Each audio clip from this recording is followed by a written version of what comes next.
Exodus 12:21-37. Then Moses called for all the elders of Israel and said unto them, Draw out and take you a lamb according to your families, and kill the Passover.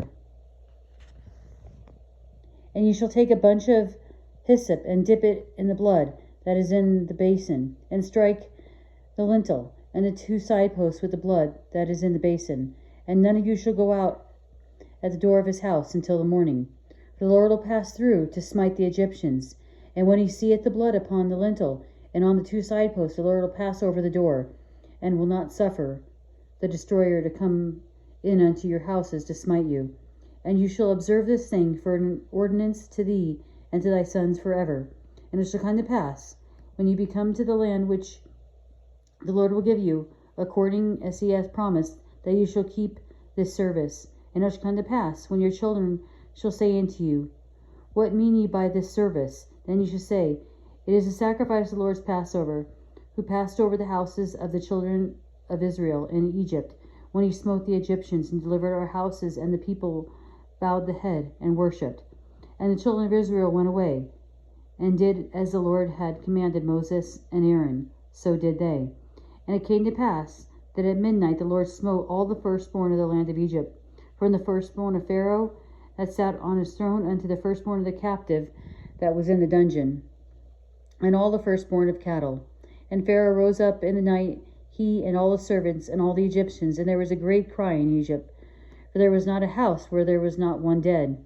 And he called for Moses and Aaron by night, and said, Rise up, and get you forth from among my people, both ye and your children and the children of Israel, and go serve the Lord as you have said. Also take your flocks and your herds as you have said, and be gone, and bless me also.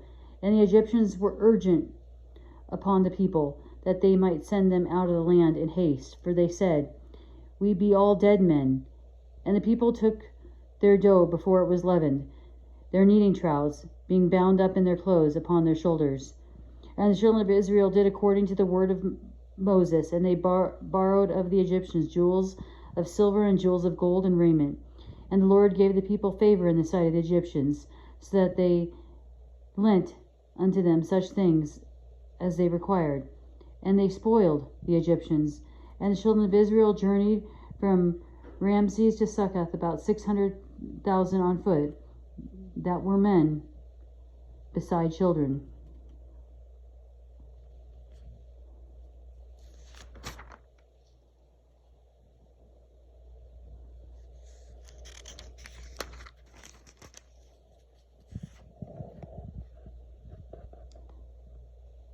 If Amenhotep II was the Pharaoh of the Exodus, the son who died would have been his eldest son.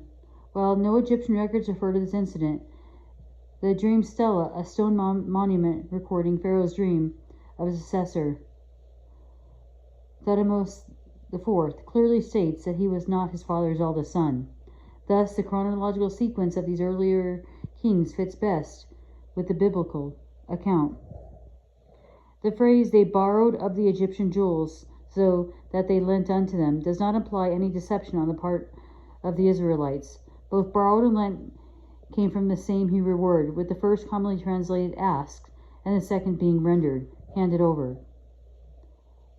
as in a different stem. This was not merely conscience money for the Jews' generation of slave labor. It had been promised to Abraham long before in Genesis 15:14.